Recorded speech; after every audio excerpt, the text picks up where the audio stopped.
Obviously, I've been through a lot of things personally. I know you've been through a lot of things personally too.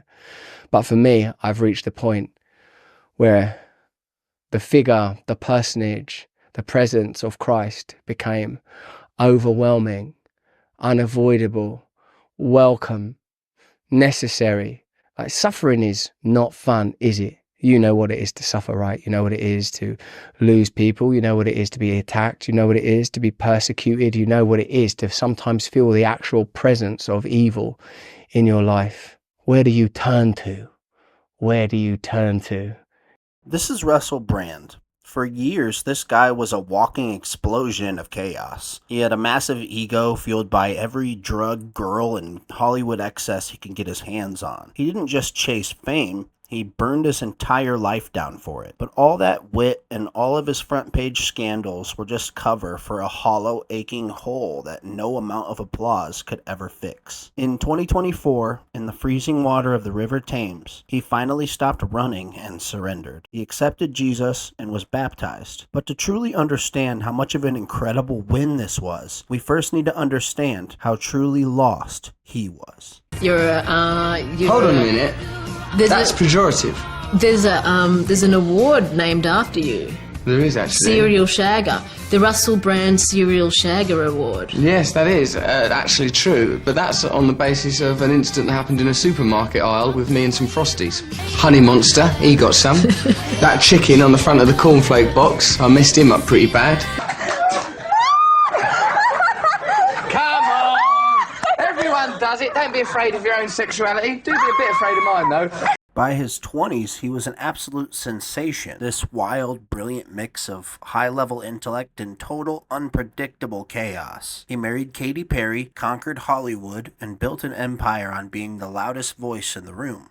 But the higher he climbed, the deeper the void inside of him seemed to grow. For years, he tried to fill it with everything from drugs to fame and a revolving door of new age spirituality and meditation. He was a desperate seeker, looking for enlightenment in everything except the cross. You were in public eye, you still are, in a non-Christian lifestyle. Is that fair to say? Almost anti-Christian in some ways. Walk us through the journey as you're comfortable sharing from that lifestyle to now giving your life to Jesus Christ. Well, you know, in a sense, we have no choice but to worship something. And my devoutness and devotion was effortlessly directed by the culture and by my conditions, I mean familial and psychological as well as social, towards worship and reverence of the individual, which I see as being the nexus of false idolatry, really. As long as you're trapped in self, worshipping yourself, aspects of yourself, self-aggrandizement, pursuit of personal glory, you're very easily contained by the culture. I came to Christ the way that some people do who don't have the benefit of Christianity in early life, although it happened obviously at the perfect time, through a variety of collapses in my private and public life, which gave me great pause for reflection on the way that I'd lived for a lot of time and the impact of that lifestyle.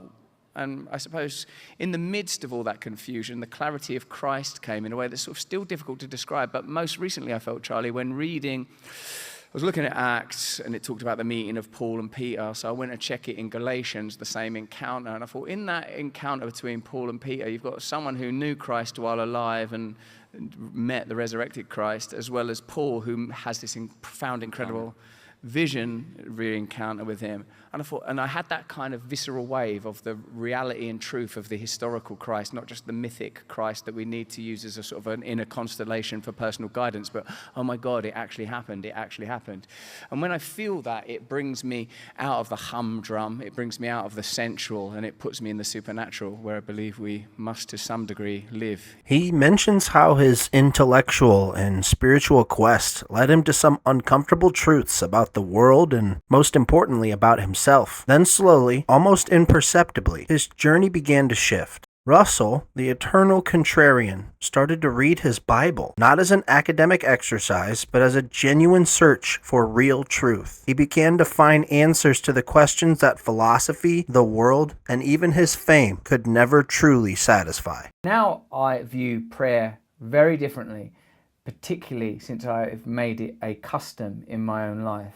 I regard prayer as a way of focusing intention. Prayer can be a vehicle for improving your consciousness. So I do like very simple prayers, many of which have come from 12-step programs, but 12 steps themselves, whilst initially applied to simple things like substance addiction, ultimately become about relinquishing your behavior, relinquishing the way that you regard yourself, relinquishing ultimately your ego. Now, of course, anyone with eyes can see, or without eyes can hear, that I've got an ego, but what I don't have is the kind of entrenched attachment and partiality of myself and own identity that I used to have, though I am sure you are very much still in the throes of the tumult of my inner life. Through prayer, through meditation, I have systems of navigation to get beyond it.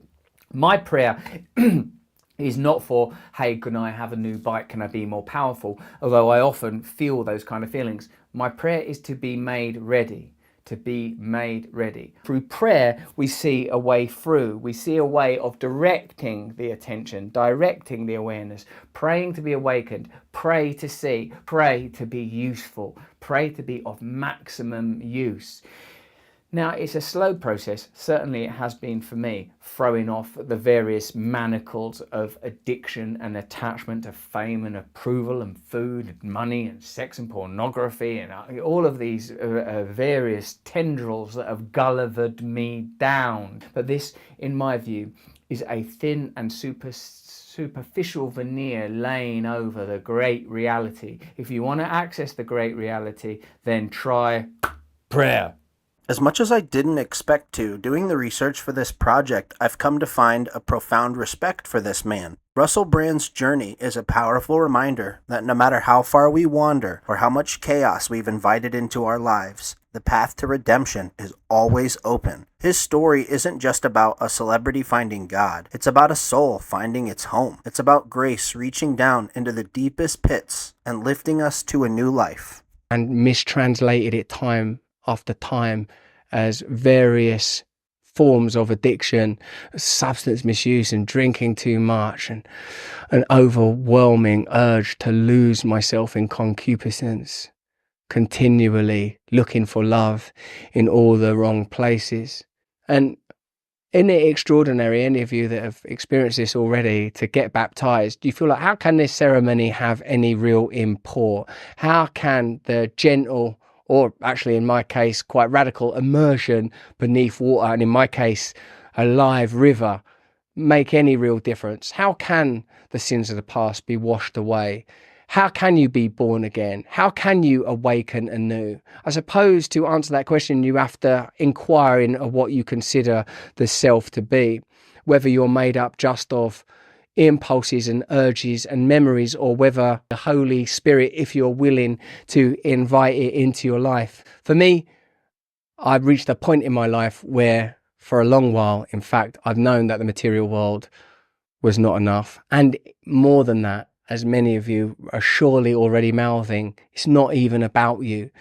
This I've learned as an addict in recovery. The pursuit of my own goals and my own agenda always leaves me cold and always leaves me empty and always leaves me wanting more. You can never have enough of what you don't really want. For me, this is a new discovery. It is a surrender undertaken in gratitude and in sincerity. Watching Russel's story gives me a tremendous sense of belonging. Our God is an amazing God, capable of doing some incredible and wonderful things. But what does his journey reveal about your own longing for purpose? Perhaps the something missing isn't a new philosophy or a louder platform, but it's simply a surrender to the one who offers you true freedom. Thanks for watching. Subscribe for more.